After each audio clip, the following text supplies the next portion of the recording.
এই দাঁড়াও দাঁড়াও দাঁড়াও। এই মেয়ে, হুম। তুমি নাকি তোমার আইফোন বিক্রি করবা?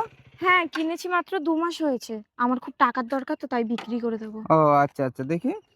এ তো ১.৫ লাখ টাকার ফোন, পাক্কা ৭০,০০০ টাকায় বিক্রি হবে, একে বললে হবে না। দেখো এই ফোন এখন মার্কেটে চলে না, ৪০,০০০ টাকা দেবো। না, না, না, ৪০,০০০ টাকায় আমি বিক্রি করব না। দেখো, আমি দালালি করে খাই, এই জিনিসটা তো নিয়ে আমাকে আবার বিক্রি করতে হবে।